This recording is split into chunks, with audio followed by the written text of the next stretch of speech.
last years of the 19th century, that human affairs were being watched from the timeless worlds of space. No one could have dreamed we were being scrutinized as someone with a microscope studies creatures that swarm and multiply in a drop of water. Few men even considered the possibility of life on other planets.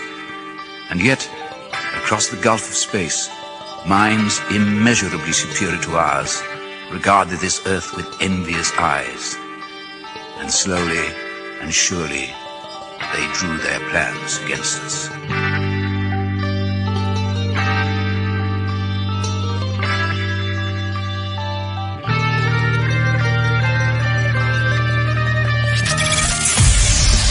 Broadcasting live from a tiny studio somewhere in North America. This is Dark Matters Radio Live. And now I give you your host, the silverback of ufology. Here's Don Ecker.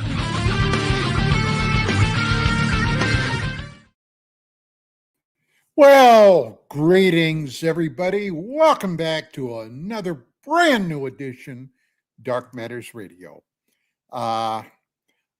As the narrator said, I'm out here in a small studio somewhere in North America, which is actually California. And God, we've had to start building boats out here the last few days. I have not seen so much rain in probably the last several decades. It has been soaking.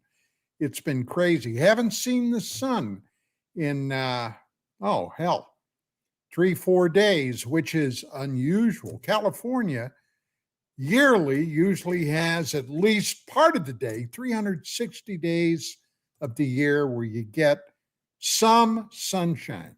Not right now. It's been crazy. But anyway, here we are, the middle, actually a little past the middle of November. Next week, my God, is Thanksgiving. And 3-4 weeks after that, Christmas. It's hard to believe how this year has blown past. But I got to tell you, I don't think I'm going to miss it much. Now, tonight, we're going to have kind of an open-ended forum. I don't have a guest scheduled tonight. I thought it was time for just Mark and Gerry to, we'll just kick around things that are on our own head. But I got to tell you, and Gerry, get ready when you come on screen, because I found a reel today on the internet that I sent out to a bunch of people. When I first saw it, honest to God, I could not stop laughing. And I sent it to Mark, I sent it to Gerry, I sent it to Skywatcher, I sent it to everybody. And it's only right that I send it out on the show tonight. So with that being said, Mark, Gerry, come on in, join me. There you are. How you guys doing? Gerry, get your ass over here. Yeah, I don't know what you're doing, Bill. Jesus Christ. Get your ass over here. Matter of fact, get your ass down there. I like it when I can reach up like this and I pretend like he's my puppet. Mark, how you doing, buddy? Good. Just, I got up late from an old man nap and I'm a little, so I drank a little coffee. You're groggy into those, aren't you? And now I'm drinking some Red Bull, and at some point you'll piss me off enough to wake me up, Don. Okay. Now this reel that I found, this little video clip, it's a humorous thing, but it is funny. Go ahead and run that if you would, Gerry. All right, on it. And here we go, guys. Okay, would you turn me in? What's wrong? Let's go for a drive. Okay, what's going on? You smoked somebody? What? Where's the body? No, there is no body. Okay. Did you take it to the city dump or the swamp by the train tracks? Neither. Oh, please don't tell me you buried the damn thing. I didn't kill anybody, and it's very disturbing that you know where to hide bodies I was just asking a general question. Oh. I was joking. Did I answer your question? Yeah.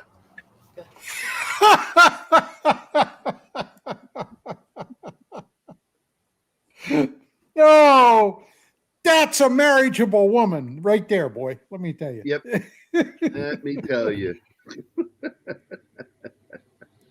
So we got folks in the chat already, which is really nice. Oh, by the way, look who it is. Hey, Anima, how you doing, girl? And she asked me to say hi to everybody tonight, especially Bill. She says nobody ever shows Bill any love. We do. It's just off camera. It's just on camera. Only what you see on the show is no love, but below the camera, it's all love. So, have you guys been picking up more of the crap that has been flowing about Three-Eye Atlas? Is unfreaking believable. Well, you got so much Three-Eye what? Three-Eye what? Three-Eye what? Yeah. Really? It's what? A three-eyed people eater. No, I've checked out, Don. I mean, if something's going to happen, something's going to happen, right? But as much as we should respect Avi Loeb, if I can believe what I've seen, and it wasn't on a reel, but if I can believe what I've seen on the internet that he invited Kim Kardashian to be part of his Comet team, I'm out, man. I'm out. I didn't see that one. Oh, really? No. Yeah, it's because you're too busy watching reels going, I think it might be real. I think it might be real. Exactly. And he's almost famous enough to make that be called a booty call. Well, who knows? Who knows? I've been trying to Mark D'Antonio has been the one voice of sanity about this whole thing, you know? Yeah, that's why, I begged you to have him on the last time, because like the rocket expert, he's our space expert, right? So at least we get to ask him. Here, I just posted it in there. It's true. Harvard astrophysicist Avi Loeb has invited Kim Kardashian to join his research team investigating the interstellar comet 3I Buttless, which she inquired about on X. The invitation was a response to her public questions about the comet. Now, look, I have no hate for her. She's she does what she does. Fine. But it just seems interesting that a guy of his pedigree would reach out publicly for something like that. I don't know what to think of that, Don. There was a time when I would have reached out for Gerry Ryan or Jolene Blaylock. Let me tell you what. Well, I get it. But you're also not making a prediction with a number attached to it on what could happen with whatever this thing is, right? Not that you've heard. Well, that's fine. Excellent. Keep it to yourself. Oh, yeah. Yeah. Well, it's crazy. It's funny. I've been doing this UFO beat for so long. The insanity and the lunacy that I've seen for at least, my God, it almost hurts to say it, 37 years that I've been doing this. It's beyond the pale, man. Yeah. How I kept my sanity, I have no idea. So you have, if we go back there, Don, when we look at like Hoagland, initially he was bringing forth, or at least having help to bring forth, or borrowing stuff to bring forth, or whatever you may say about the moon and the Mars, right? But you'll remember, Don, he used to make proclamations about stuff that was absolutely going to happen. based Yeah. on whatever it was, right? Like when he said that they were going to visit in the desert on a certain date, and then a storm came in, and then evidently it was obscured by the storm, but they really did come in. I don't remember all the particulars on it, but I don't put those two, Loeb and Hoagland, on the same level. Not that I know Loeb better than I know Hoagland. Talked to him a few times. Used to call him on the phone and things, but it just everybody just wants their moment, right? Greer's been in that moment since the 90s. And you know, he goes quiet for a while, then he pokes his head back up and says a bunch of crazy stuff. Musan's the same way. Goes quiet for a little while, comes back up for air, says something about, shows a video, shows some mummies, goes away for a while. I don't know, Don. It's well, you know, here's the problem. Any Tom, Dick, or Harry can stick a sign up that says ufologist lives here. Yeah. There's no standards for it. There's no testing. It's just crazy. And sometimes the people with the most crazy stories are the ones that achieve notoriety. So, well, I talked to Wolf about that, and you were part of that conversation back in the alien autopsy and that stuff. I was invited to speak to a couple of things. Most of them I turned down. I wasn't comfortable to like be in an auditorium and all that and stand up in front of the people and pontificate. But with something like MUFON, they're much more apt to have a pro Billy Meyer person on, or a pro Dr. Jonathan Reed person, or a pro whatever person on than a Don Ecker or somebody like that. They want the stories. The stories put asses in the seats. The stories sell memberships, right? And you see that on YouTube now. I mean, it's polluted with experts. I'm not going to say any names, but it's polluted with experts. Some are a little better than others. There's that new guy, Gerry has probably seen him from a channel called Vetted. I kind of like him. He looks at he'll try to call a spade a spade. That I sent you guys out. You may not have had a chance to watch it, but some guys got that probe. I'll go slow, okay? Got that silver probe with the writing on each end, and he evidently drilled into it, and something miraculous happened to him. Maybe he's dead, maybe he's not. He looked at it, sort of put two and two together, and his estimation is what his is. He thinks it's phony. But how many people out there are willing to have skin in the game, right? That growing creature from Peru, have you seen anything on that in the last month or more, where he kept on releasing? He threw it in the water, he went and he got it. It seems to be gone now. Where's that guy, right? Some people were saying, oh yeah, for sure it's some kind of a creature from somewhere else, you know, the bowels of hell or Mars or whatever. Who can keep up with all this, Don? And should we keep up with all of this? well, I think you know my answer, but there are a lot of people. Look, let's go back to the early 90s, 93, 94, 95. What was the big thing happening? A must-see. Everybody, especially if you were into the UFO topic, The X-Files. tuned in the X-Files. And in Agent Mulder's office, he had a sign. A Billy Meyer craft. Billy Meyer flying saucer. And it said, I want to believe. And that's been the mantra.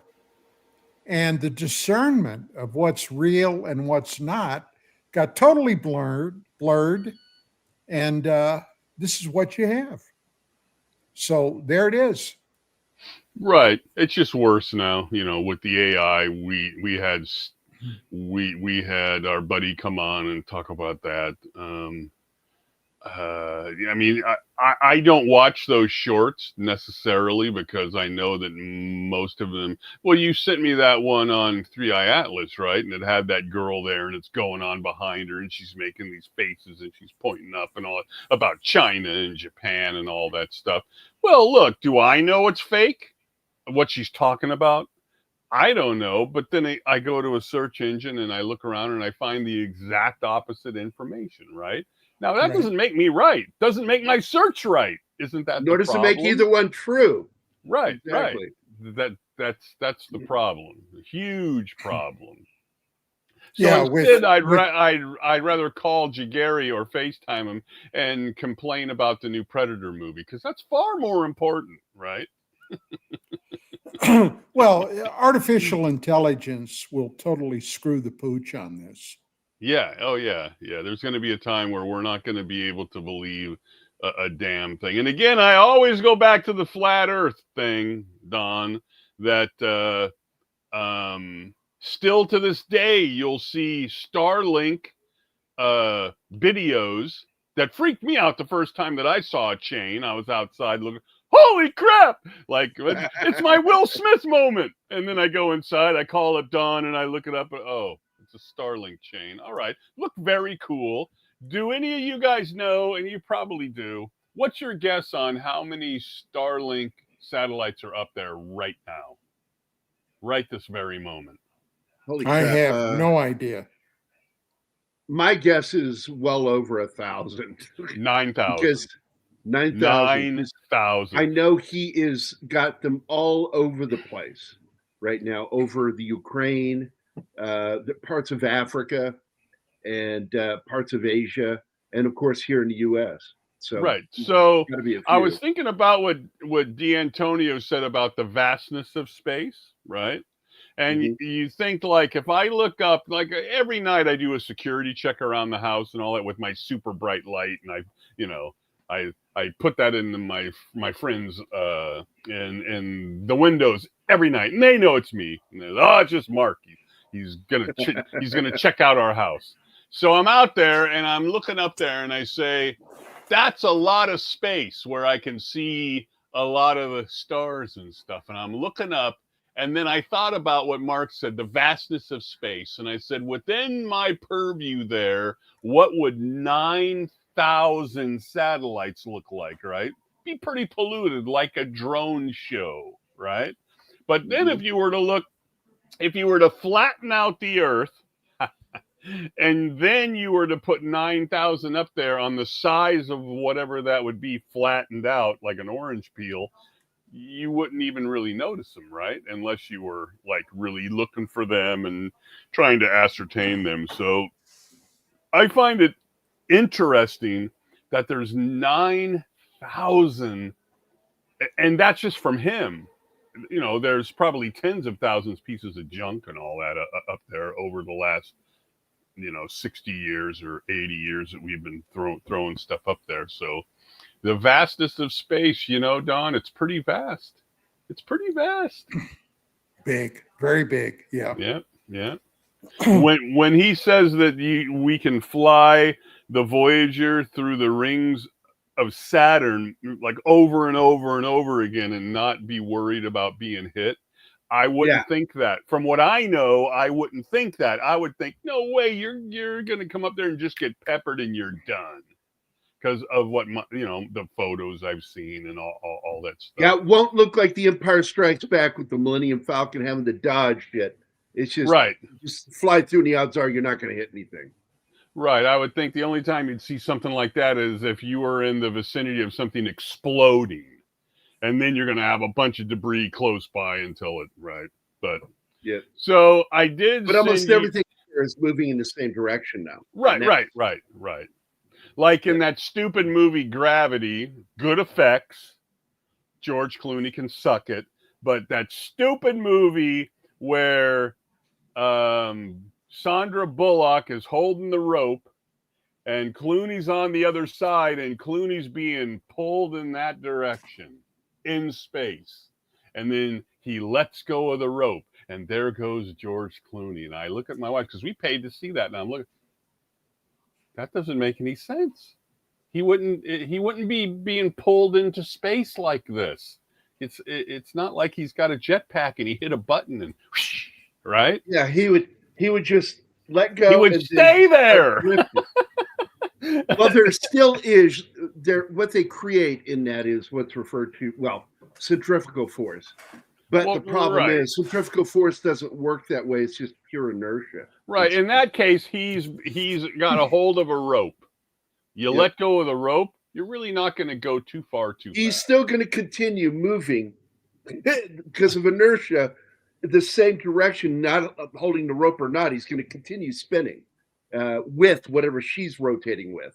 So you're completely right. Right. It's just like, but I love the effects. So hey. Yep, looks great. Yeah, it was great. Hey, Rick Laganis is in the chat, and he doesn't have a question, but he wanted to make this statement to you guys. And it is, let me get over here, comments. Because Rick Laganis basically says that it's not a question that I have, just an observation. I don't believe any UFO video that has theme music. Well, yeah. I like that too. Excellent point. So I don't know if you guys had a chance to look at my quick notes on the Age of Disclosure documentary that's coming out on November 21st. If you like to watch it, you'll be paying $21 for it on Prime. Okay, I won't be paying anything for it. I'm not that interested in it. But neither. It is kind of interesting that it got tied up because they couldn't get somebody to help distribute it, whatever. And you know what, Don? James Clapper, Elizondo, Chris Mellon, Pudoff, all of these people that are already kind of polluted in my mind. And I don't really need to hear from them at this point. So they do say that it's an amazing. Nothing new to say. Well, yeah, because it's a little old now because we're moving so quickly, right? It's a bit old. More power to the person that put it together. I've never made a movie. I've never made a documentary. A lot of work, a lot of money. Kind of problematic for me that the director, Don Fair, produced the James Fox documentary Phenomenon, which, James Fox, you can think whatever you want about the work that he does. I think it's kind of interesting. So, I don't know. We'll get a copy of that and we'll watch it at Thanksgiving. Yeah, it's right at Thanksgiving, right? So we'll all watch it for Thanksgiving and we'll come away with a new appreciation of UAPs and UFOs in 2025, I'm sure. I'm sure we will. Well, I don't know, man. I stand firmly on my disclosure paper I wrote. Mm-hmm. Firmly. Whatever the bottom line is, the core secret is they've demonstrated for well over 60, 70 years that they're going to keep this tight to the vest. I don't know what it is. I've made some speculations about what it could be, what it may be, but we're never going to know the full story ever. Well, Don, in your mind, with all the time you put in and the mind of a silverback, if a Will Smith inexplicable thing happens that they can't cover up, and it's just like, you can't even say like, oh, it's drones or it's, it's fake and it's faked and so on. Just like what he saw in that film. And that's why I like the size of the ships in Independence Day are inexplicable, right? They're just freaking giant. And that's the way you do it. If that was to happen, Mr. Ecker, what do you think would happen in North America and then in other third worldy kind of countries if an inexplicable thing like that happened? Ask me after this inexplicable thing happens. I'm not going to speculate because I don't see something like that occurring. But if it did, then ask me then. Well, Three-Eye Atlas could make a left turn and it could come in. Ask me after it makes that left turn. Well, by that point, on planet Earth, we won't be able to talk to each other anymore.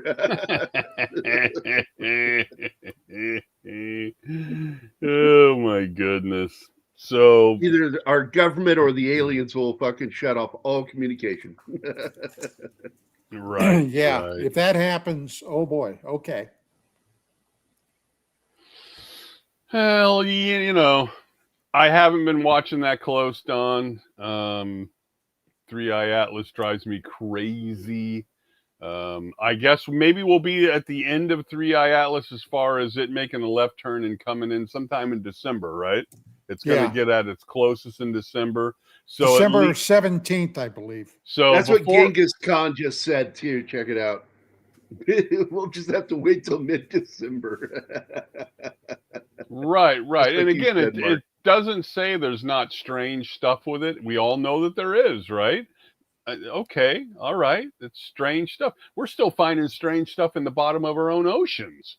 So that we've never seen before, right? Do you know how much of our planet's oceans have been explored?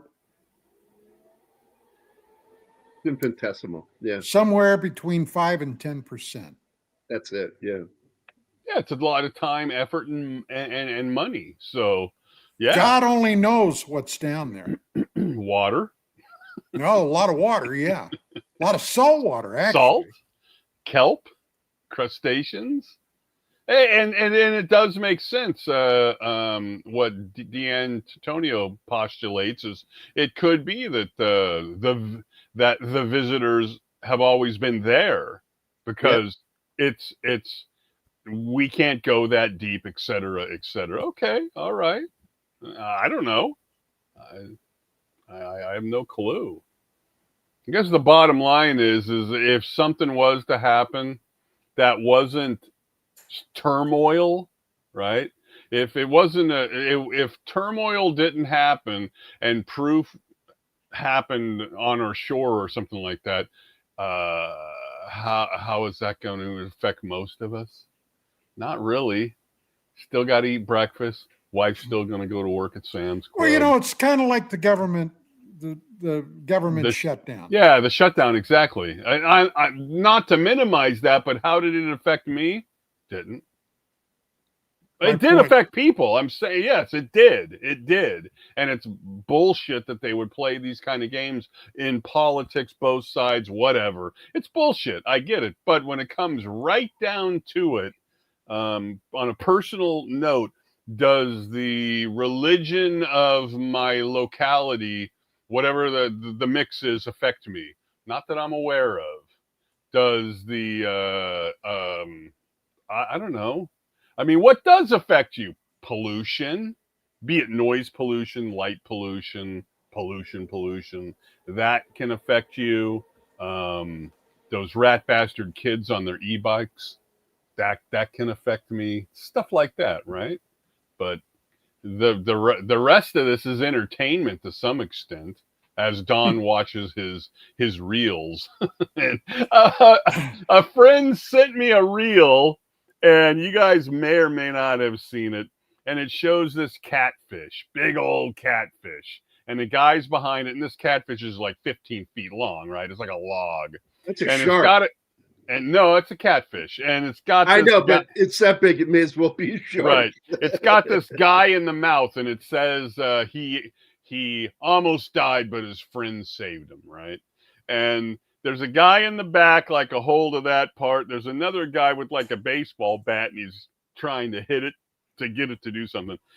And there's a gal who's got his feet in her hands, and she's on shore, and it's kind of in the water there. And she's kind of shaking the guy around, you know, and if he weighs what we weigh, that's your first clue. So she's kind of shaking him around, and the catfish moves, sort of spits the guy out, right? Well, I'm looking at it because a friend of mine thought it was real. I'm looking at it, and he's face down inside of it, right? Face down, chest down, and his feet are pointing up.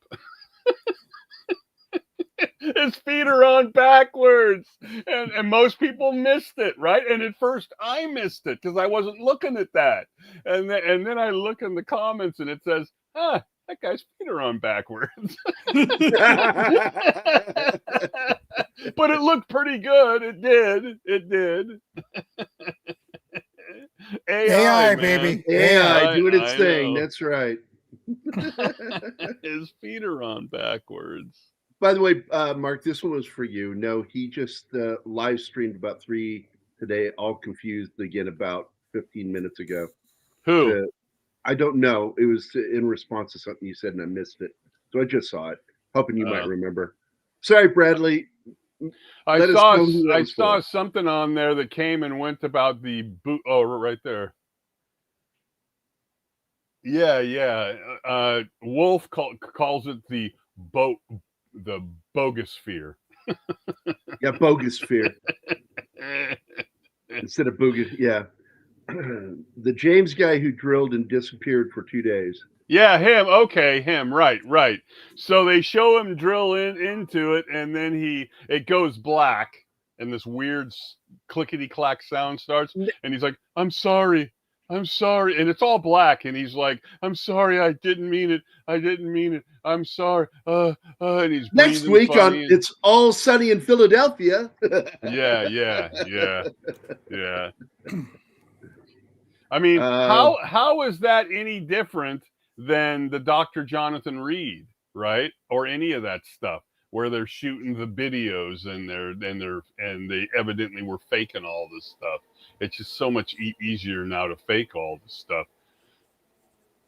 Yeah, exactly. By the way, we do have a question here, and so there you go. They ever figure out who is putting up those monoliths like the Utah I don't monolith? think so. Even if it was someone's art project, I just think it fizzled away into the background noise of the everyday noise. Yeah, I agree. Voyager 1 sends cryptic signal after 5 months of silence. NASA quantum core flags non-human structure. NASA's quantum core anomaly detector was activated by the mysterious Voyager 1 signal, indicating a structure that was not consistent with signals from known human or natural spacecraft. And then Genghis Khan disappeared for 2 days after he sent that. No, he had more. Either that or it's a malfunction, which is probably what it is. Well, like the WoW, they think the big WoW thing was not some sort of a signal. A lot of people say that too. I don't know. What are you talking about? The underwater one? No, the one from I think it was the 70s or something, where they had the WoW in SETI. Ooh. That was a 72-second signal of something. It was a burst of something. And it appeared to have artificial structure. But it's never been repeated. Right. They're not sure. And that's the problem. Yeah. It could be an anomaly. And then, of course, Avi Loeb and these guys say that the trajectory of 3i Atlas is coming out of the same area that the WoW came from.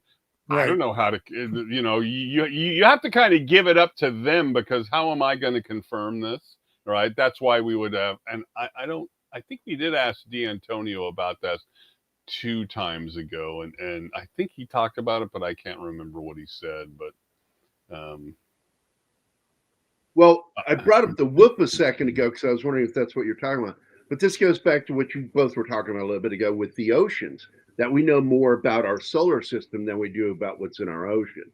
And years ago, we had that gigantic whoop sound that was picked up. And it led to a J.J. Abrams Godzilla movie in 2008. Right. And but eventually, and a lot of people don't know this, they figured out what it was. And did you guys hear what it was? I forget, but I did, but I forget.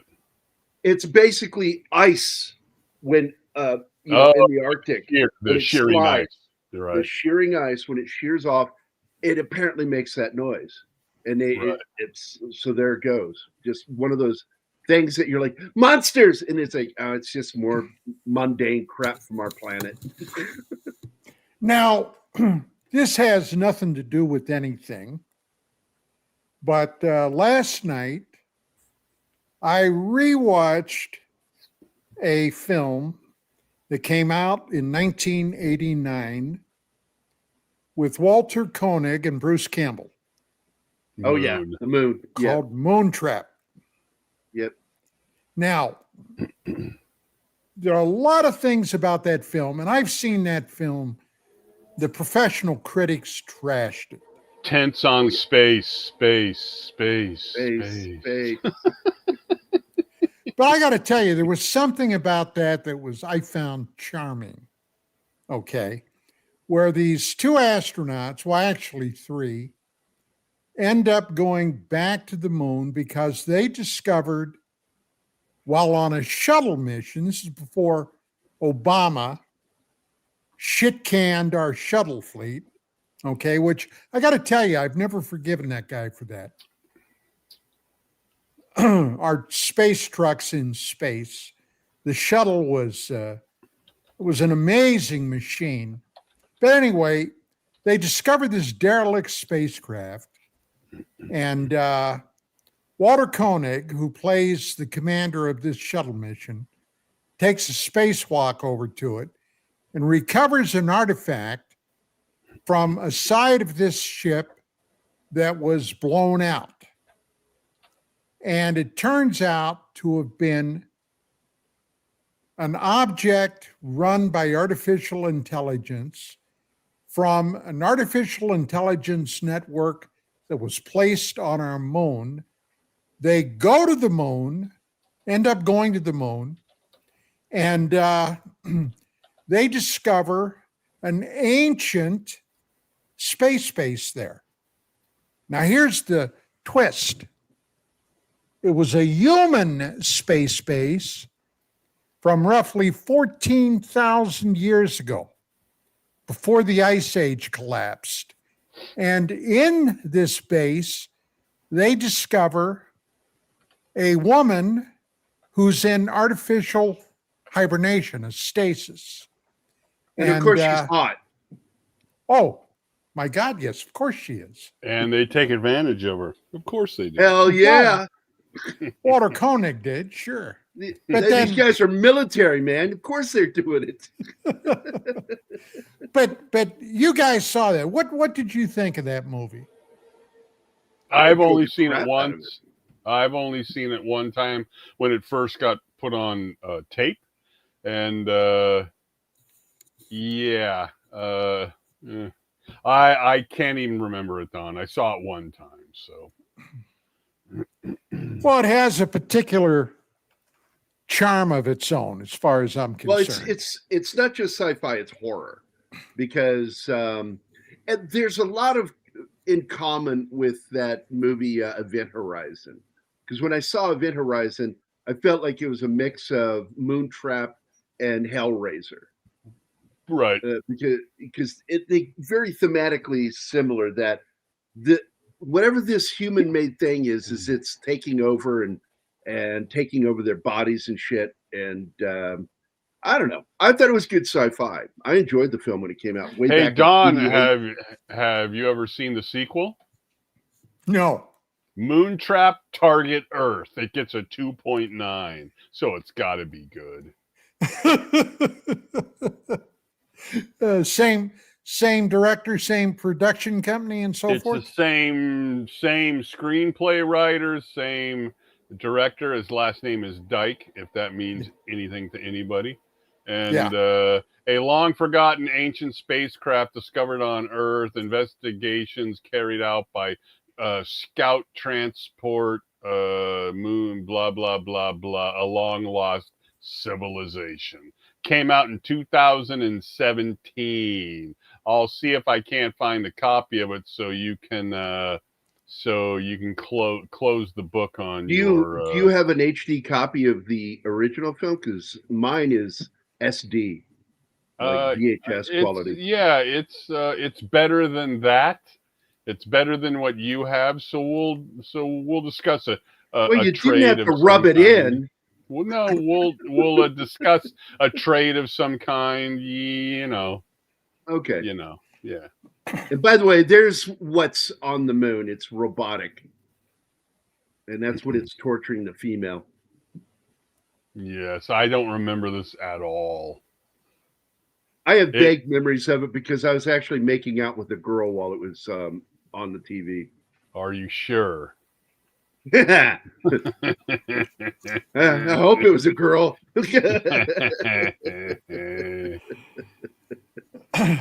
We have a nice little comment here. Let me see what this is from. Is this Rick Leganis again? Yes, it's a Rick Leganis. I'm sorry, Rick Leganis's wig. Had a question here, so it is boom. A historical question. What prompted the 1952 UFO event over Washington, D.C.? Roswell, probably, or was it just a show of force? Okay. Now that is a series of incidents that happened in July and August. Everybody talks about 2 overflights of DC. There were actually 3. Okay. The last one was in August. At that time, Harry Truman was the president of the United States. And there was such hoopla about what these things were. Newspapers across the country and actually around the world were carrying articles almost daily on these objects being seen in the sky. The Pentagon at that time, although they didn't publicly talk about it, were fearful we were on the forefront of an alien invasion, if you can believe it. Now, President Harry Truman gave the orders for any interceptor jets the Air Force had up there to attempt to shoot one or more of these things out of the sky, to get it down on the ground so we could examine it, find out what exactly it was. Now, the Air Force and the military intelligence establishment were lying through their teeth, okay? As a matter of fact, on the aftermath of the first and the second overflights of DC, and incidentally, all these areas in DC where these things were flying through were restricted space. No aircraft was allowed to go there. The Pentagon, the Congress, the White House, and these things were just flying through there willy-nilly. At one point, they had to get some jets up there. This is a very famous incident. And as a matter of fact, in 1995, I had Philip Klass on my radio show, UFOs Tonight, where we talked about this. Bullshit. And Klass ended up exploding on the air, screaming bullshit. Because I told him, he said, it took him over an hour to get a jet plane up there. And if they were really, really, really concerned, they would have had planes up there right away. Well, Phil didn't know that I had already called the former Project Blue Book guy, civilian guy, that had been in charge of that at the time. His name was Al Chop. And I asked Al, I said, why did it take so long to get aircraft up there? He said, all the bases in and around Washington, D.C. at the time were being resurfaced. The runways and everything were being repaired and resurfaced. So we had to fly jets in from Delaware.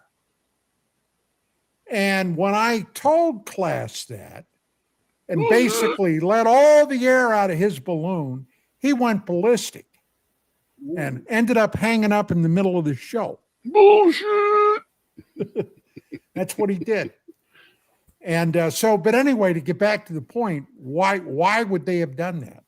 I have no doubt that after there were several incidents where jets fired at UFOs, and they did, in one famous example that Don Kehoe talked about in one of his early books, one jet fired on a UFO, hit the UFO, and knocked pieces of the outside of the craft off from the guns. Now, remember, in those days, they were primarily flying with 50 caliber machine guns, M2s.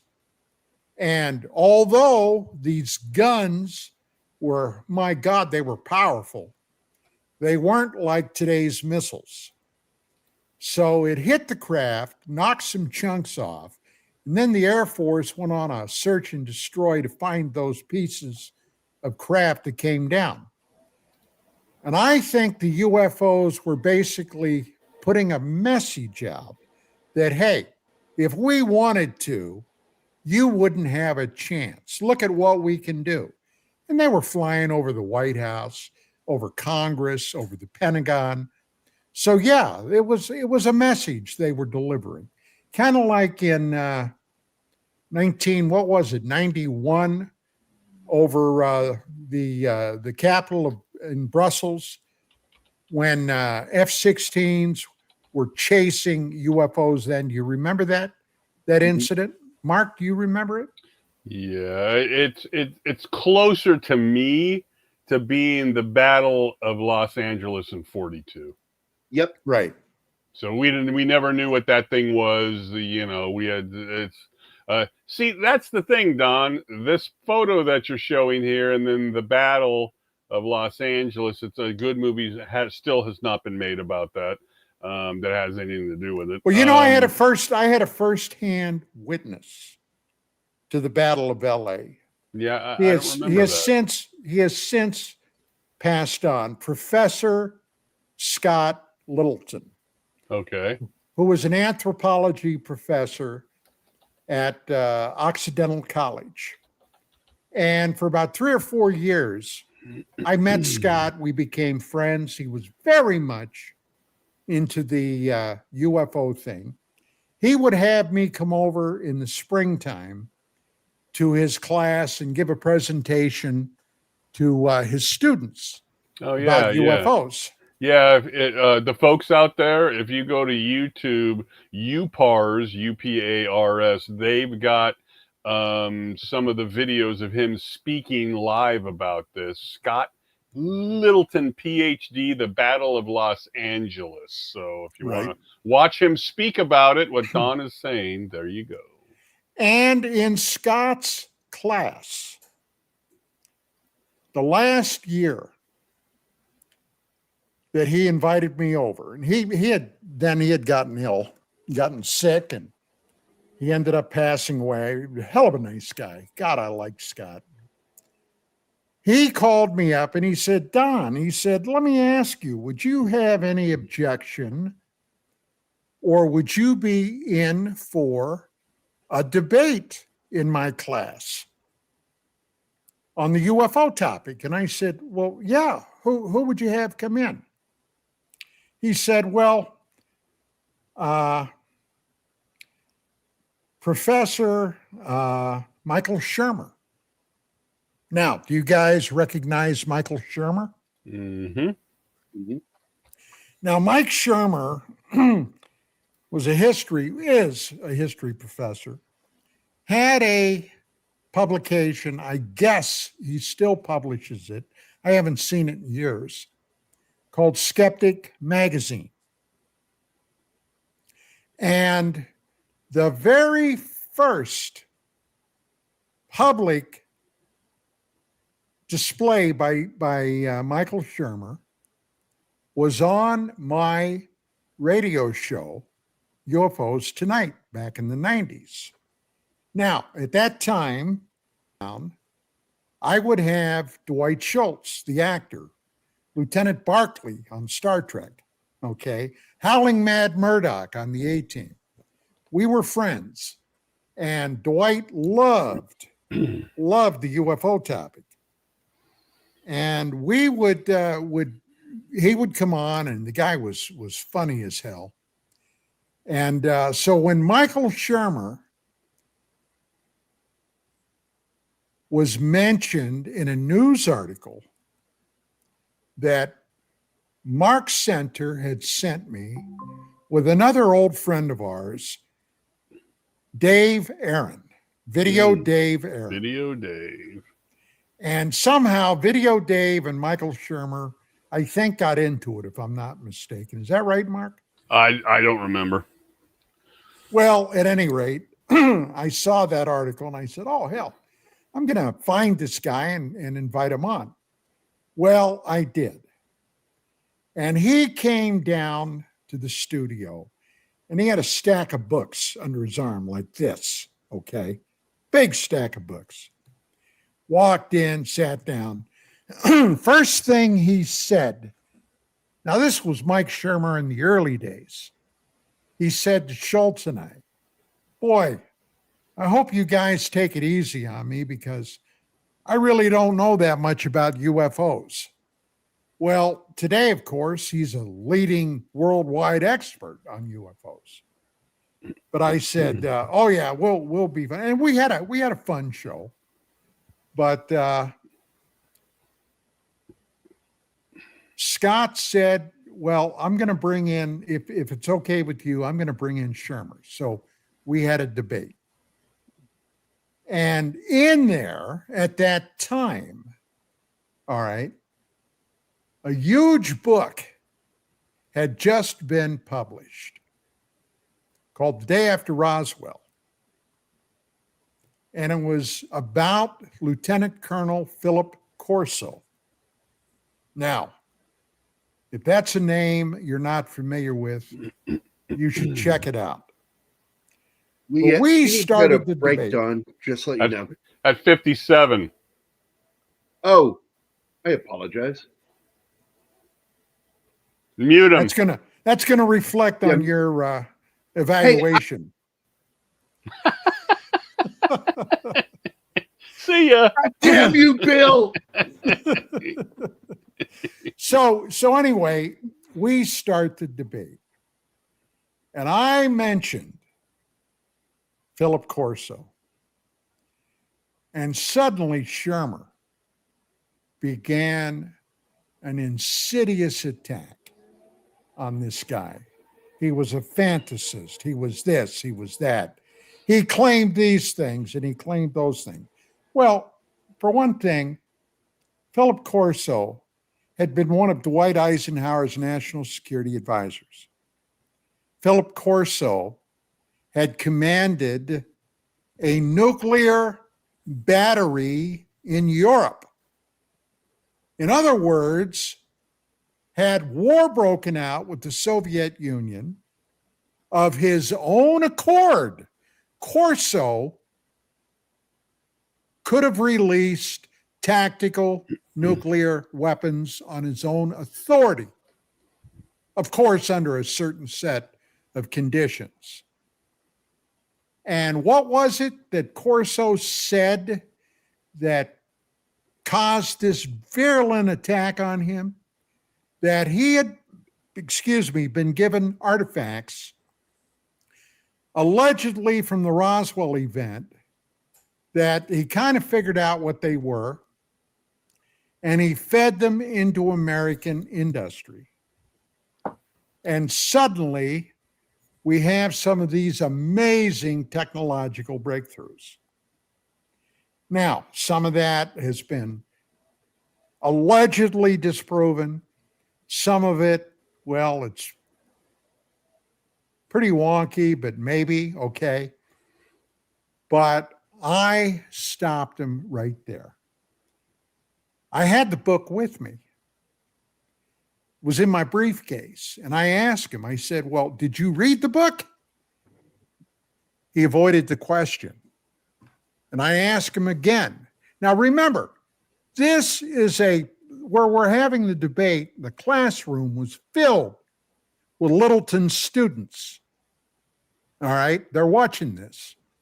And I asked him again, did you read Corso's book? And he again avoided the question. So I pulled the goddamn book out of my briefcase and I slammed it down on the desk. And I said, Michael, did you read this book? He admitted, no, I didn't. Michael Shermer, premier skeptic, attack dog, attacking a man who spent his life defending America. Well, what exactly was he attacking? What he did for America, or a book? What he claimed that Corso was lying about what was claimed in this book.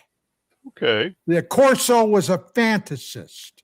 That Corso, the guy that was on the National Security Committee and commanded nuclear weapons in Europe, was a liar. Well, okay? Don, he's not saying... I wasn't having any of it, goddammit. He's not saying that he was lying about his background. He did. About his background.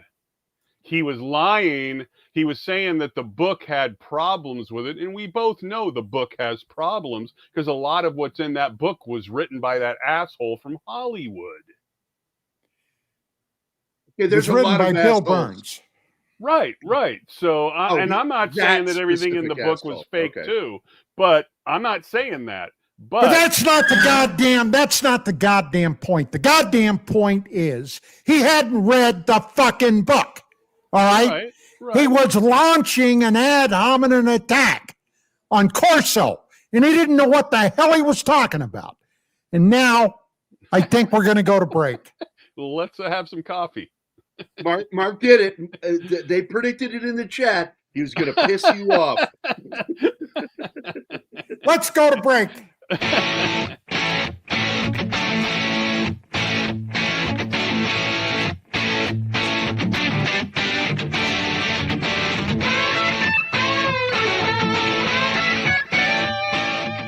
Hold on to your seats, Cosmic Explorers. KGRA Digital Broadcasting, the unrivaled #1 source for raw, uncensored paranormal and UFO talk radio, has just unleashed a sizzling online merch store. Stay cosmic on the move with accessories, rugged phone cases, vibrant yoga mats, and notebooks perfect for jotting down UFO sightings. Ignite your obsession with the unexplained through bold, exclusive gear that demands attention. Kicking off with the Supernova, the store launches 2 heart-pounding collections, KGRA Digital Broadcasting and Bishop James Long. Every item you grab helps power the network and its groundbreaking shows. Stand with the truth seekers. Act fast, score your stellar swag, and join the uprising today.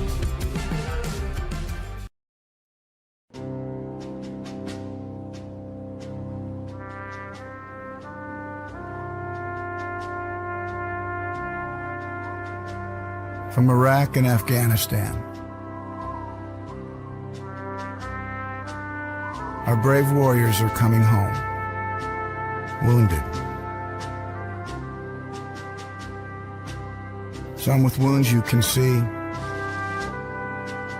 some with wounds you can't see. Wounded Warrior Project was created to support our men and women coming off the battlefield.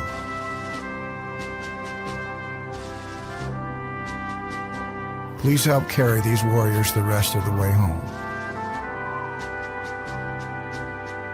Get involved at woundedwarriorproject.org.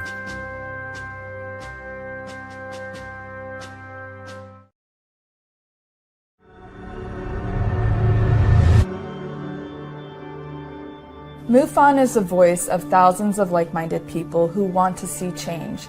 We speak up against UFO secrecy. We engage governments and agencies around the world on the topic. We share information with the public through our journal, website, newsletter, social media, and even our own TV channel. When you join MUFON, you add your voice to the cause. Few things are more important in our time than understanding the UFO question. Join MUFON. Find your friends.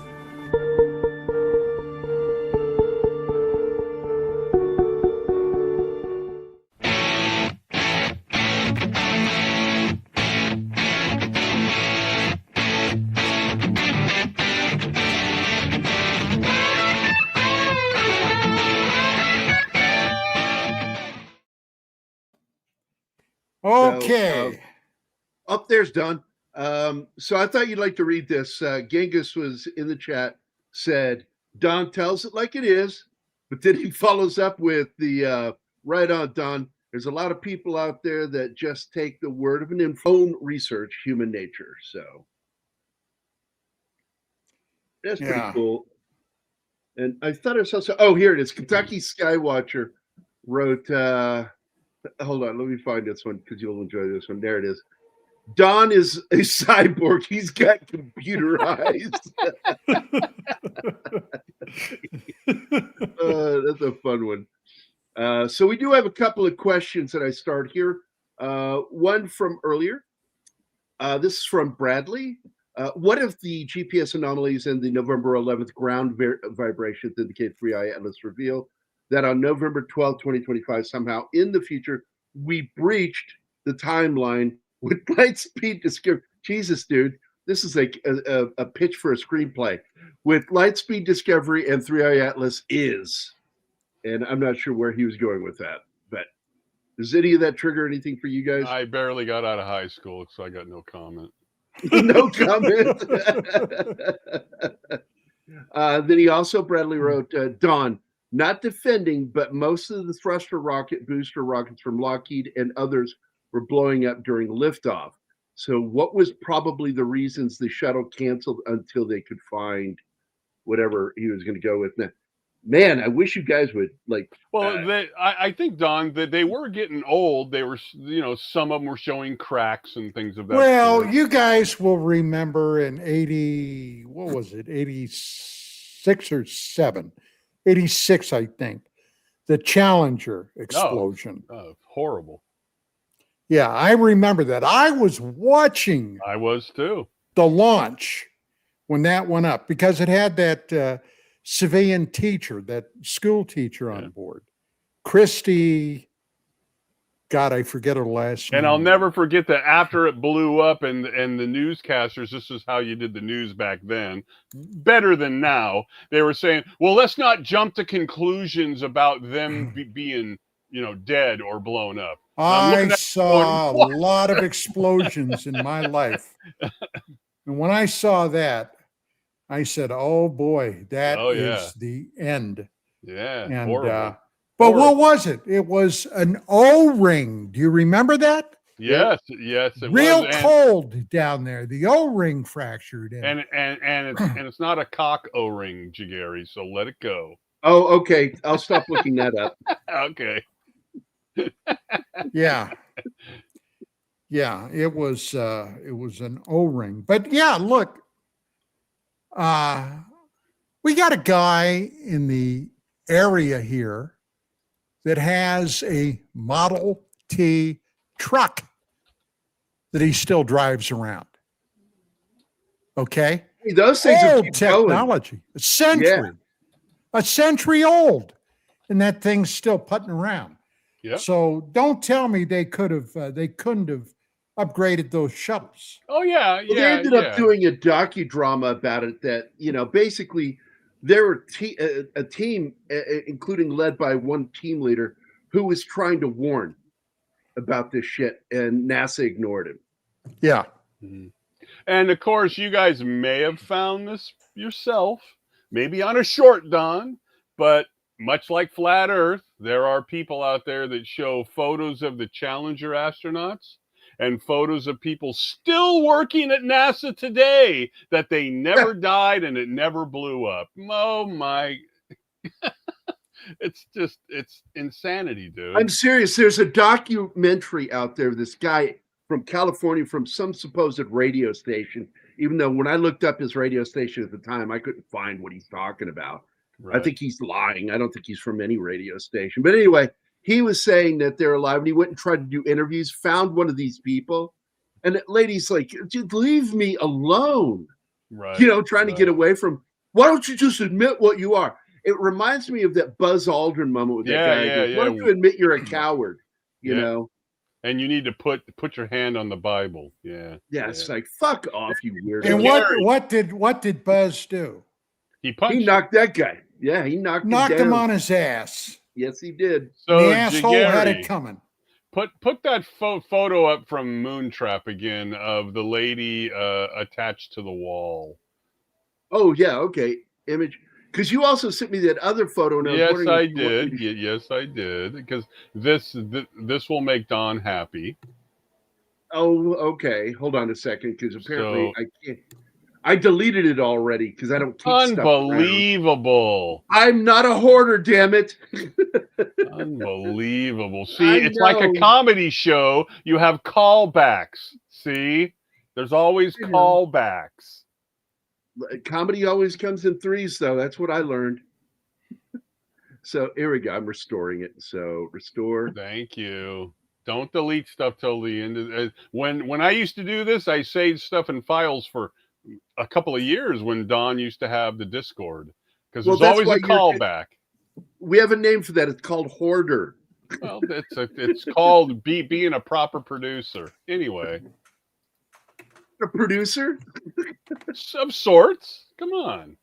No, no. I would suck as a producer. Yeah, I can't find the image. I cannot find it. That's all I can find. All right, so Don, we have Moontrap, right? And it's got its own vibe, its own flavor. So then I was thinking about that girl against the wall with that alien thing with the spinny knife and all that, and I said, what other movie has a hot girl in it that made a big splash? And that movie, of course, is called Life Force. Right? Oh my God! Yes. So I found a photo of her obscured because we really don't want to show what really happened. So if you throw that and he probably deleted that too. Oh no, I've got it here. I just got to open it up. Open image, a new tab, and I'm just going to like share my as screen. bad as the guy from Film Threat. Oh wait! I'll get it. Wait! Chris Gore. Oh no, Al. You mean Al? No, Chris Gore. He's terrible at it. Yeah, Chris. I love the guy, but yeah, he's one of those people I actually know. There we go.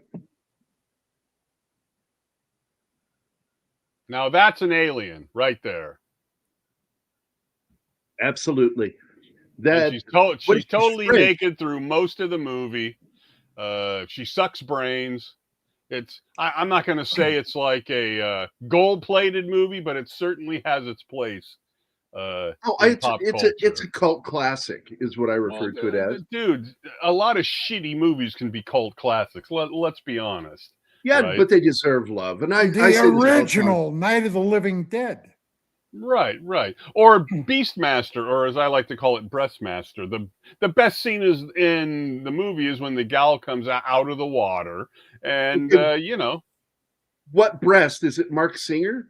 No, no. But of course he's got some. He's built. Yes, he is. He comes with his own accoutrement. Yes, I agree. Yes. And ferrets. The ferrets are the best thing. I fucking love those things, man. I love the ferrets. Right.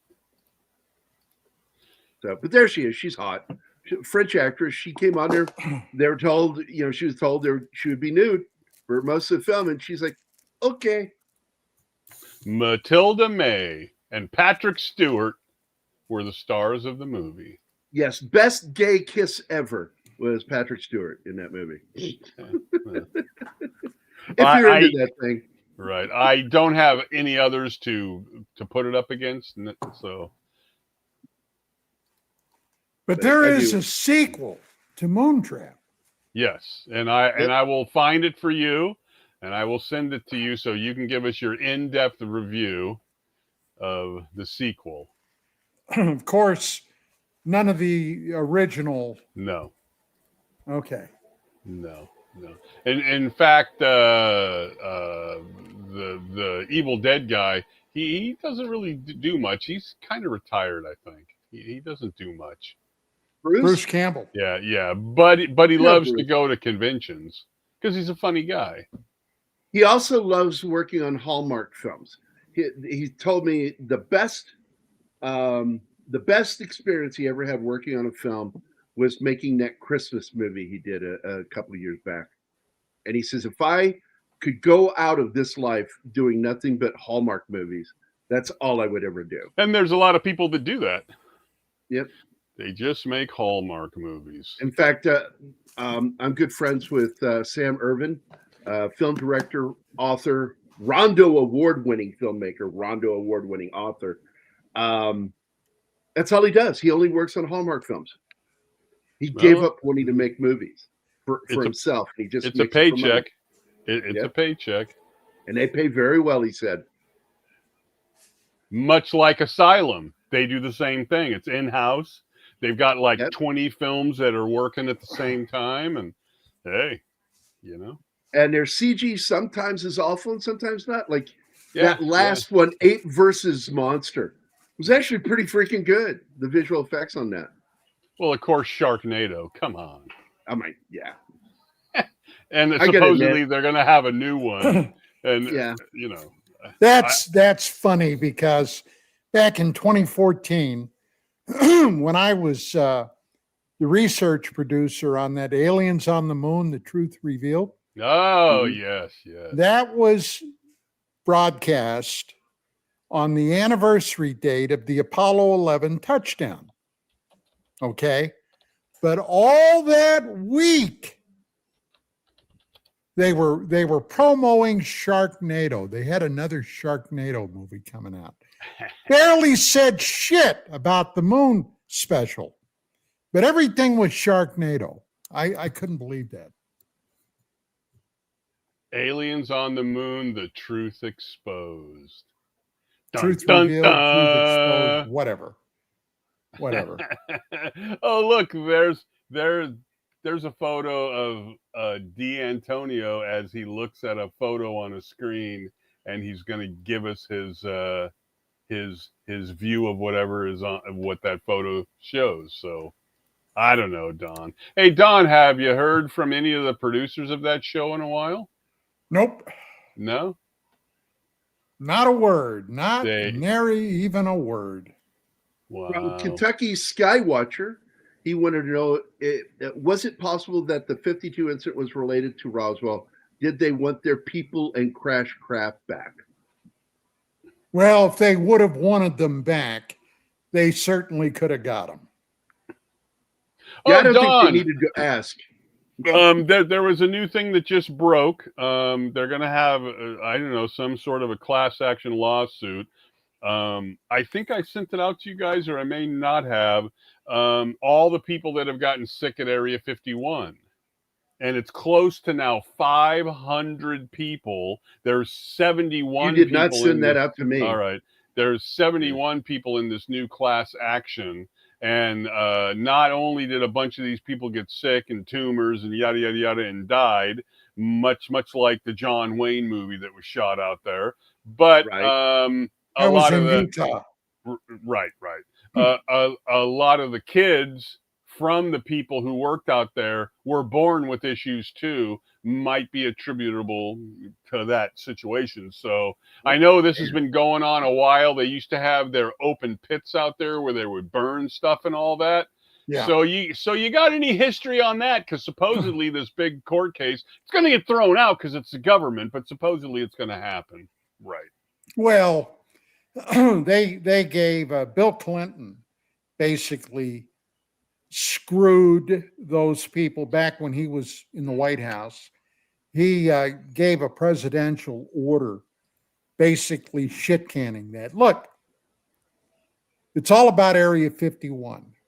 Right. Okay. Right.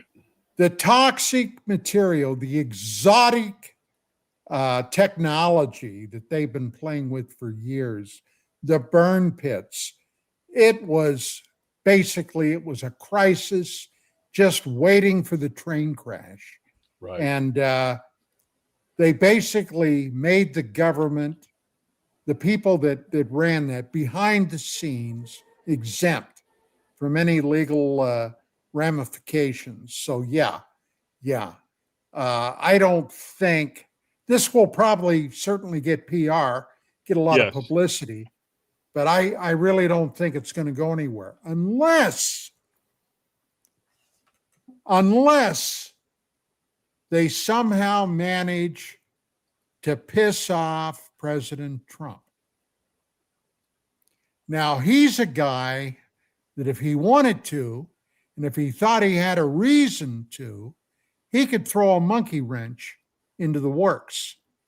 Right. But it'll just have to play out and we'll see. I'm going to try to find that it's very short. It's a newscast. Shoot, I wish I would have sent that to you guys.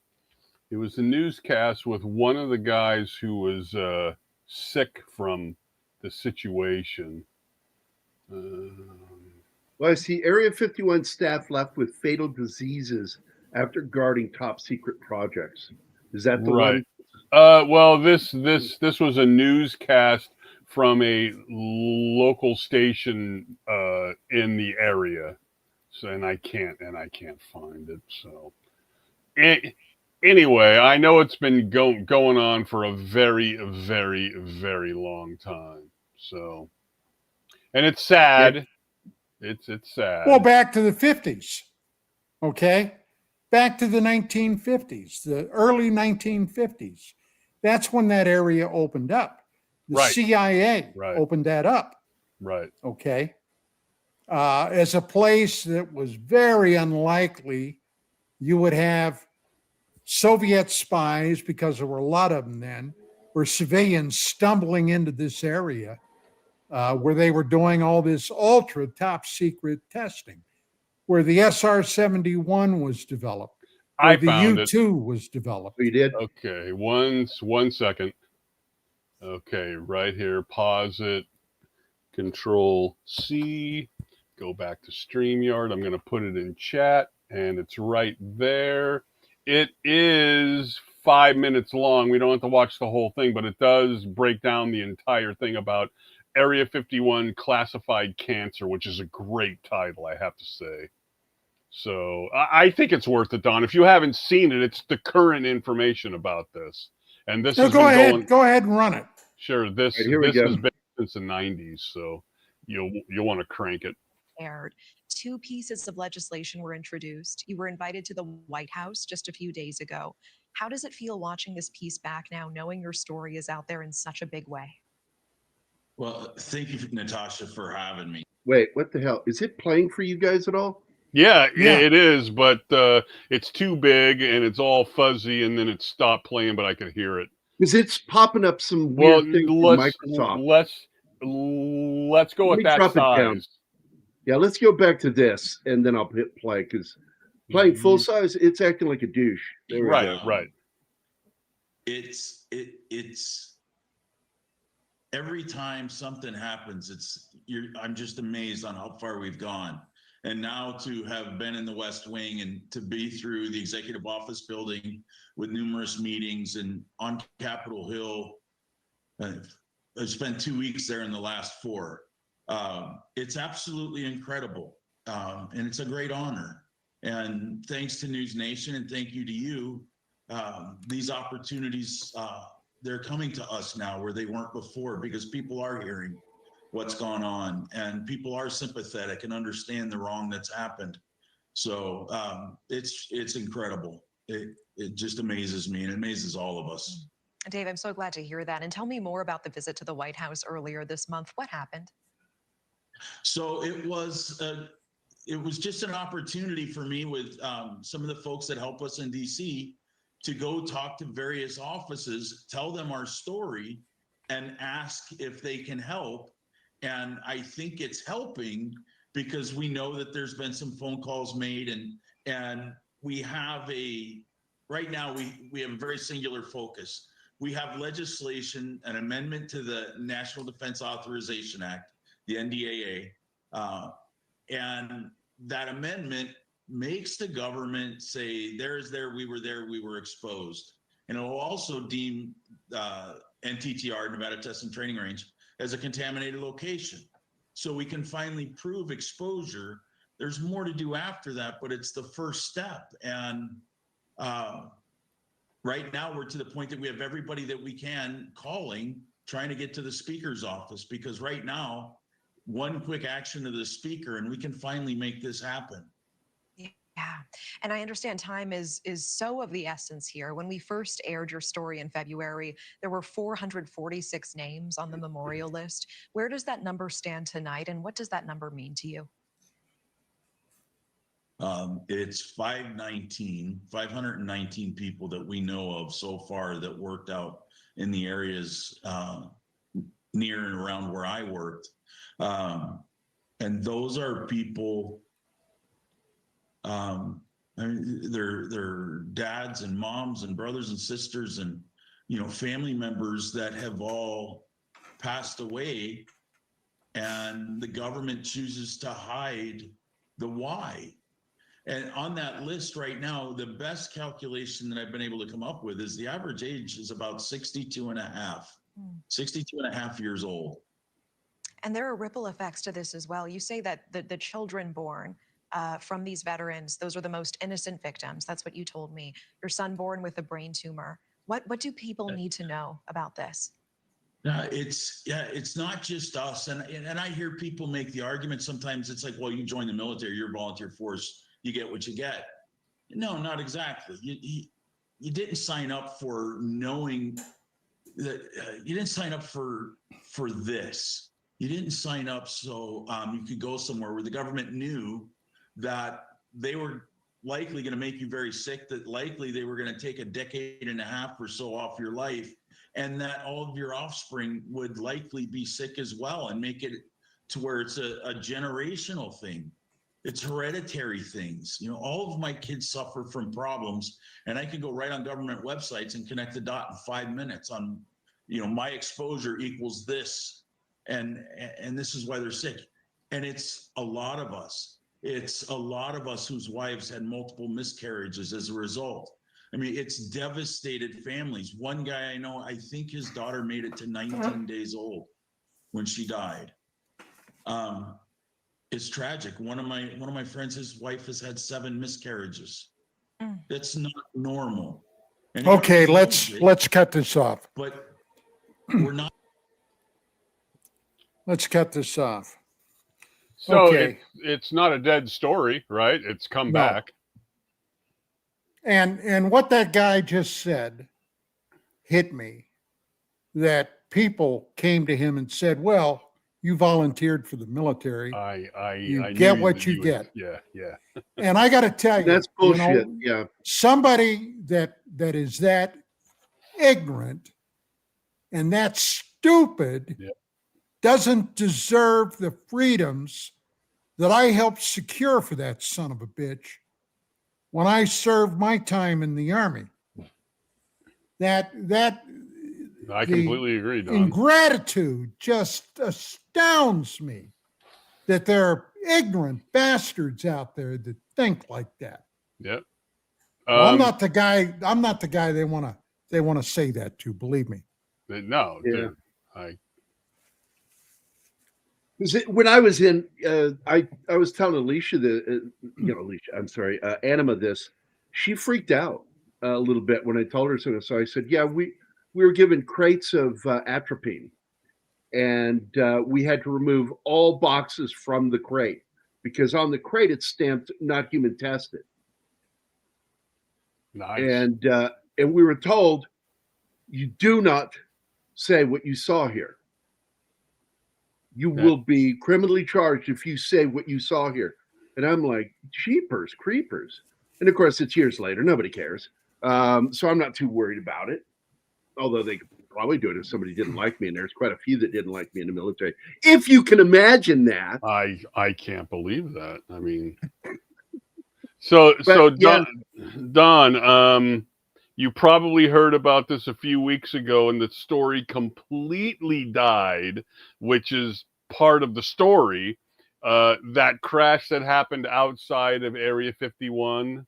And then they went out there and the guy found the non-crash site where they put some dirt out there and stuff. Then he found the real crash site, which it looks like he did. And they were throwing stuff around on the ground of other just garbage and like a computer parts that were broken and snapped and stuff.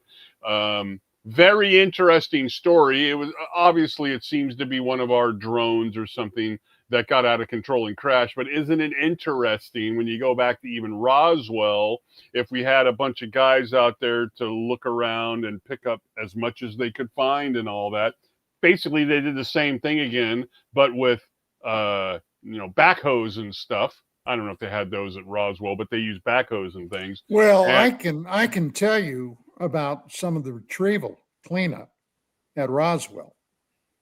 In April of 1994, I had encountered a man a month or so previously in Roswell. I had gone down to Roswell to review some footage that a guy down there had shot, and it ended up running on hard copy, old TV show, a strip show that used to do a lot of UFO stuff. And I had a working relationship with a lot of those producers on hard copy. And one night I got a phone call from one of them, and he said, Don, we've got some video we just received of some weird footage shot in Roswell, New Mexico, with a phenomenon the guy is calling rods. You remember the rods? I do. So he sent it over to my house, and I looked at it. And at first blush, I got to say, well, yeah, this is kind of strange. So he said, would you consider going down to Roswell and seeing this guy and let me know what you come up with? And I said, yeah, sure. So I flew down. As a matter of fact, Schultz was with me too. Flew down there. The guy that had shot the footage was Jose. Oh, geez, I'm trying to think of his last name. Jose Escima, something like that. Yeah. And I got down there, and he showed me this footage, and I wanted to know, well, where did you shoot this? Well, he told me. Now, Roswell was pretty rural then. I'm sure it still is. And a lot of horses down there. And he had shot some of this, him and his brother, next to a horse corral. Now, what do you got in a horse corral besides horse shit? You got a lot of flies, right? Well, it took me 3 seconds, and I knew what those rods were. And I told him, Jose Escamilla. I said, Jose, those are bugs. No, they're not. I said, yeah, they are. They're bugs. They're flies. No. Well, he maintained, forevermore. They were flies. They were not flies. Oh, yeah. So I came back and that trip itself was a story. But I came back, and while I was there, at the time, there were 2 UFO museums. There were the International UFO Museum. Yep. I think it's still there. Yeah, I think so. Yeah. And there was another one run by a guy by the name of John Price. Well, we stopped at both. And John Price knew me from the magazine. And he was a great guy. And he said, Don, by the way, he said, we got a guy in here right now sitting in the back room going through a copy of my 509th Bomber Group yearbook that I have a copy of. I said, oh. He said, yeah, he's looking for his picture. He was there. I said, he was where? At the Roswell crash. I said, no kidding. Okay. So I went in, introduced myself. His name was Thomas Gonzalez. He was an elderly gentleman at the time. And I sat down with him. He found his photograph in the book. And then he told me a short, abbreviated story about what had happened. His whole squadron, T Squadron, had been rounded up by the Army Air Force to go out to the crash site and police the area, pick up all the debris. So the plane that Schultz and I were supposed to fly out of there, because Roswell just has a small regional airport, or it did then. Hell, they didn't even have radar. So our plane had experienced problems. They were fixing it, but we had a certain time we had to be back to the airfield to get on the plane to get out of there. So I checked my watch, and time was short, so we had to run. But I got John Price's phone number. And I said, let's keep in touch. So we flow out of there. We go back to LA. I get home. I call Price up. And right after we left, the old man got up and took off. Now, how did he even get there?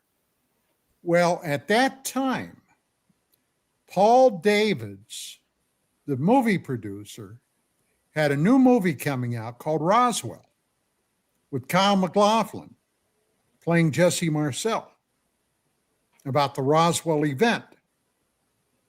And they had been running promos. It was going to run on Showtime. They had been running promos on TV. And Mr. Gonzalez had seen one of those promos. And he was living with a daughter at the time. This is a long, convoluted story. I'll give you the crib notes. She had been sucking his Social Security up. And they were having problems. And the old man got pissed off, grabbed his stuff, and split. He saw this promo for the movie, thought it was a real 509th reunion, jumped on a bus, and went to Roswell, New Mexico from Texas, okay? They were in Tomball, Texas. So he gets up there, and in the meantime, his sons start wondering where their dad is. They end up going to the police because the old man hadn't told anybody what he was going to do. They put out a bolo alert on him all over the Southwest. Gets up to Roswell. The Roswell police encounter him, take him back to the police station, call up his sons, and they come up and pick him up. Excuse me. So I'm trying to find the guy. Price has no idea where he's at. So I put on my cop hat and I start doing an investigation. I start calling around in Tomball, Texas, and I locate one of the sons. And he tells me, so we fly down to see him.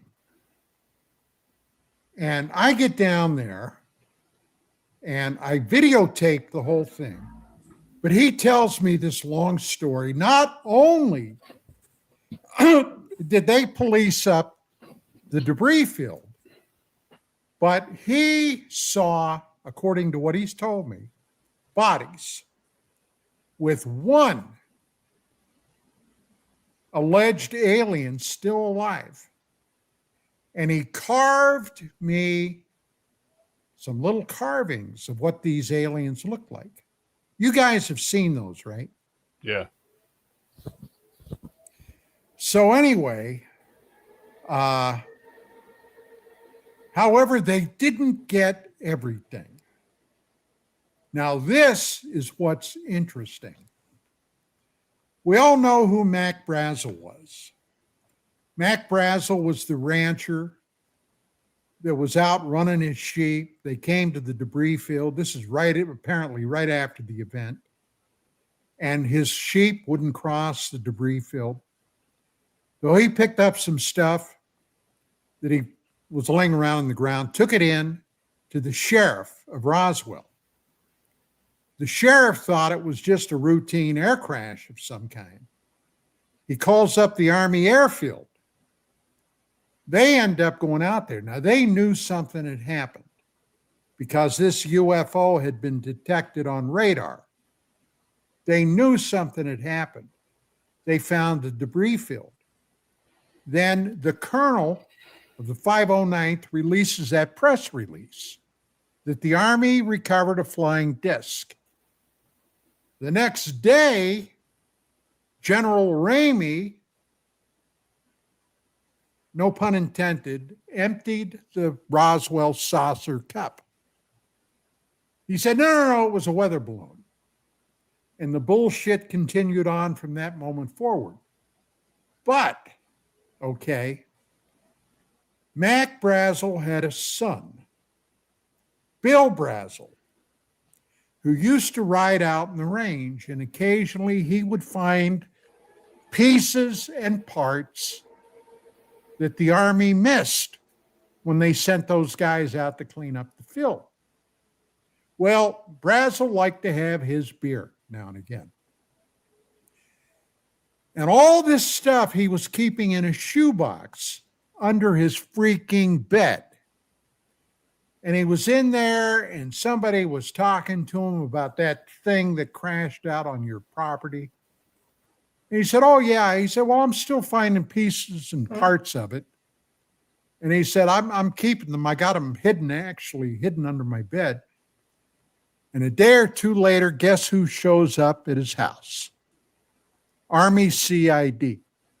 Yeah. They scare the shit out of him. He turns over the box of material. Voila, all gone. So yeah, it was just a weather balloon. Yeah, and I got a bridge that I'll sell you down in Florida.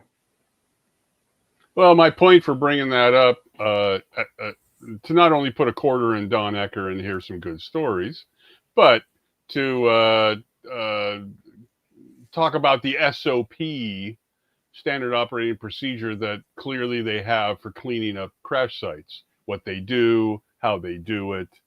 And I found it interesting that they kind of have proof now that when they do that, they'll take debris from computers or whatever, and they'll toss that stuff out there as, could be a joke, could be, there's lots of reasons why. Because most of us, you take a computer and you cut it all up and you throw it out there. Personally, for me, I'm going to know that that's from a desktop or a laptop because I've taken enough of those apart. Many people have, right? So I just find it interesting that, that SOP. Now, if I recall correctly, Don, back in the 90s, there was a document that was floated around about the cleanup of the UFO if it crashed, if you recall that one. It was some kind of an SOP style document, and it talked about, and I don't know if it was real, but they floated something. There was an Air Force program. Now remember, the Army Air Corps was folded into the U.S. Air Force in 47. Right. Okay. And from that point forward, they had, control of all of that. And then the Korean War happened. And the Russians were, we're flying a lot of new aircraft. And the Air Force put together a program called Moon Dust.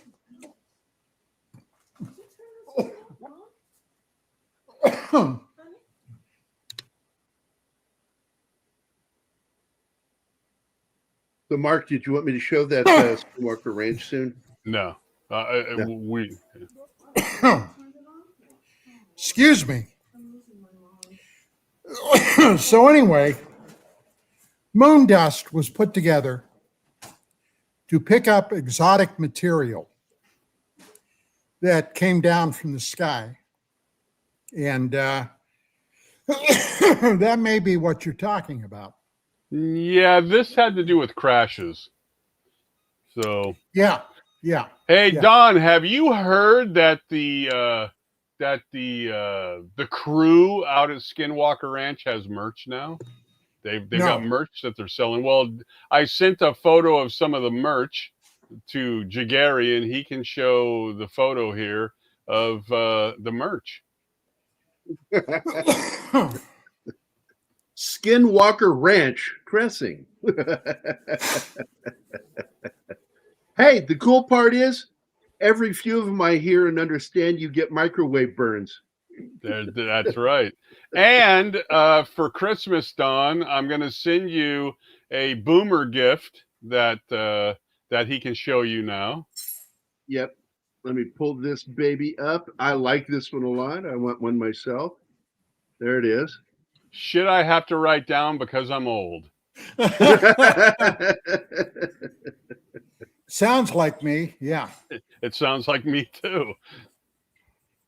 Yeah, there's nothing worse than having a deep drawer of information, and as you get old, a very slow retrieval system. You just sit there and go, hold on, I'm digging in the drawer here, trying to remember where that info is.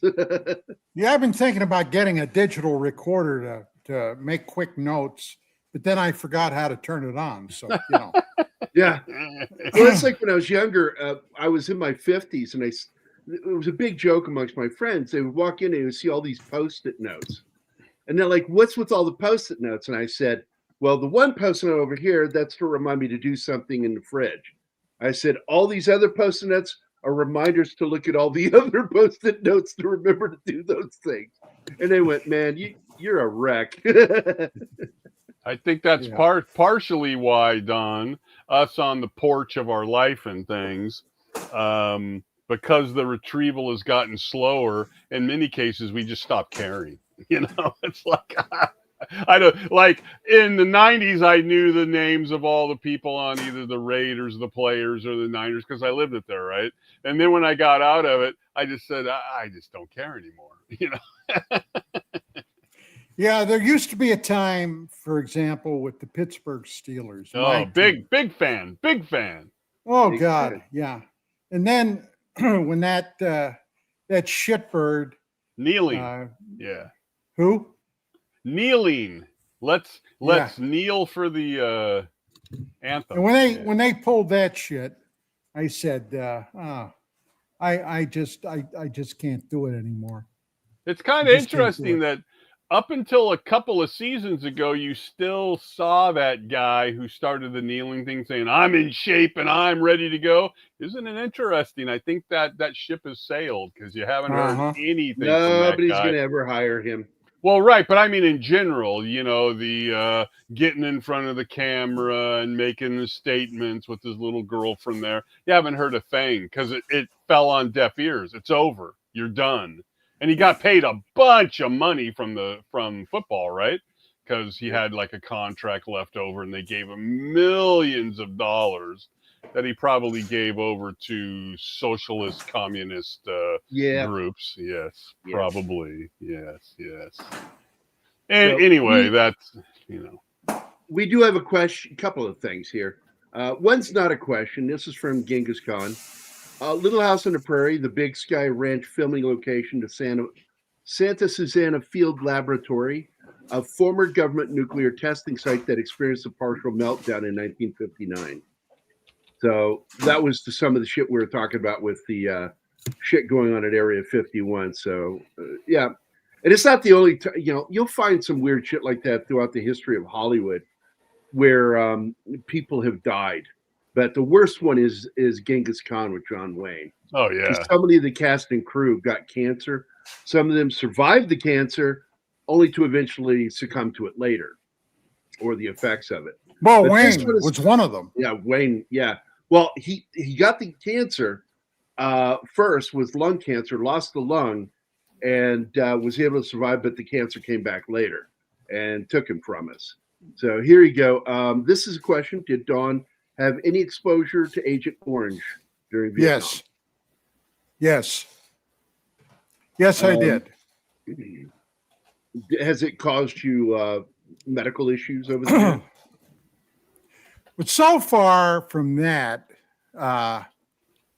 no, nothing. Except tonight.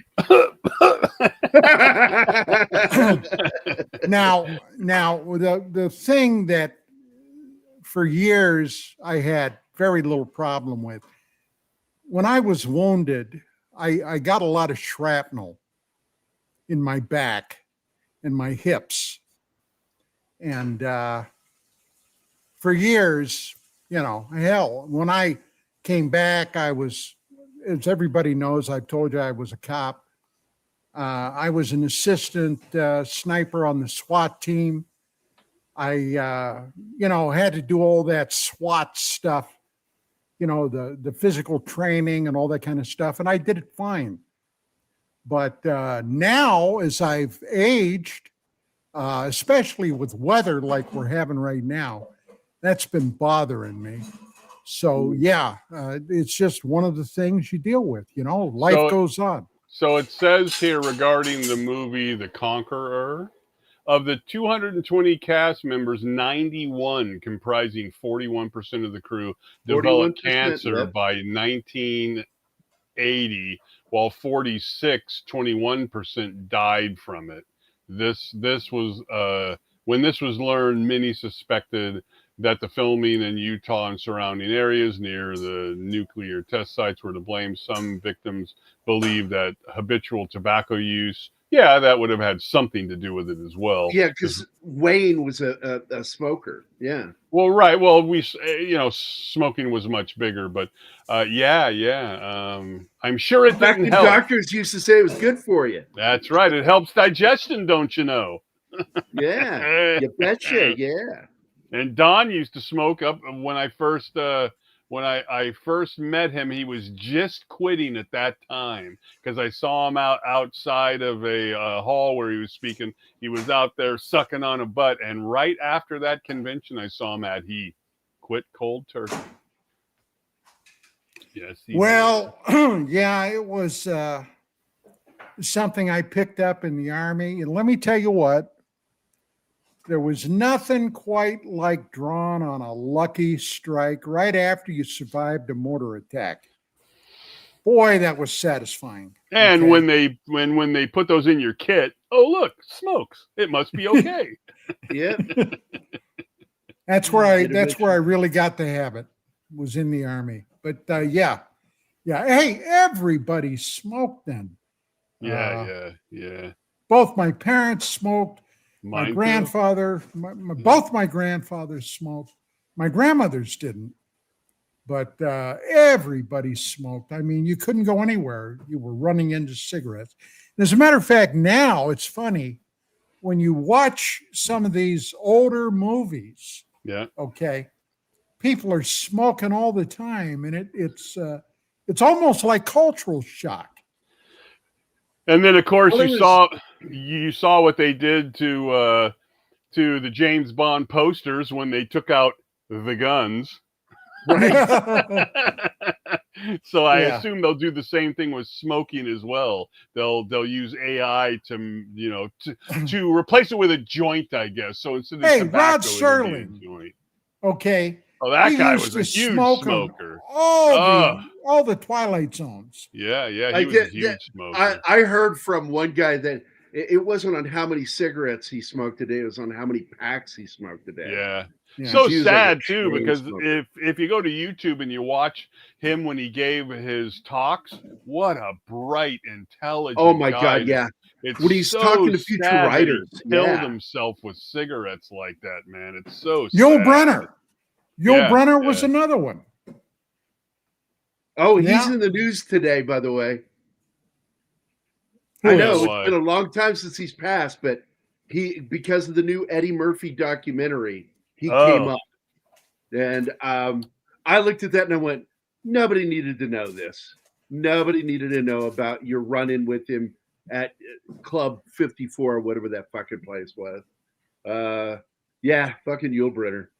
But I wanted to point this out too, because I know you know who this guy is. He's a friend of mine. I've known him for years. That's William Sanderson from, well, I know him from Blade Runner, but that's Newhart. Larry, and Larry. Yeah. Larry, Daryl. And I had this wonderful night with him. We went out to dinner, him, his wife Sharon, and I. And my daughter was there with me. And he actually talked like this. He actually had a real draw. He says, "Hey, would it be okay, Gary, if I feed your daughter?" I went, "Sure." So he's over there feeding my daughter, and I'm talking to everybody. And I look, and he's fucking got tears coming down his face while he's feeding my daughter. And I started thinking, like, do I need to be concerned here? Is he like, because he's a nice guy, but this is the first time I've ever hung out with him. And Sharon leaned over to me, his wife, and she said, "We always wanted children, but because of Agent Orange, we were never able to have them." And that was when I found out that he was a Vietnam veteran at that dinner, and that he had served as U.S. Army combat medic from 68 through 69. And I was like, wow, you know. But Agent Orange fucked him up, and he made him sterile. So I'm like, God damn, man. So I'm in my mind thinking, maybe his character shouldn't have had a name that rhymed with sterile. Hey, Don, I'm going to start my weed eater in case you can't hear me, if you get my joke, Don. Yeah. Hey, that is not the sound of clanking pans, so we know she's not cooking. Because when Vicky gets to cooking, it sounds like an entire chef crew. The patriarchy. The patriarchy. Yeah. Oh man. Yeah. I got a reminder. I got a reminder that I'm doing a show. You know. Hey, Ma, I'm doing a show. Well, Bill keeps forgetting that video sits in the archive here. So it's in the studio. Ma, I'm doing a show. And also in there is this one I made of Dawn. Those sons of bitches. and you got one from tonight when I got him turned up. Yeah, of all the time I've known you, Don, I've never seen you get in the camera before. That was fucking wild. All right, Don, we got to wrap it up, buddy. Oh, Skywatcher said we got to wrap. Oh, does that mean we're out of time? I think that's what that means. Oh, okay. All right. Well, according to my wristwatch, we still had about a minute. Well, he said 54 and we're at 54. Fine. Then that's it for this week. God bless Sam and Dean Winchester. Have a great week. Good night.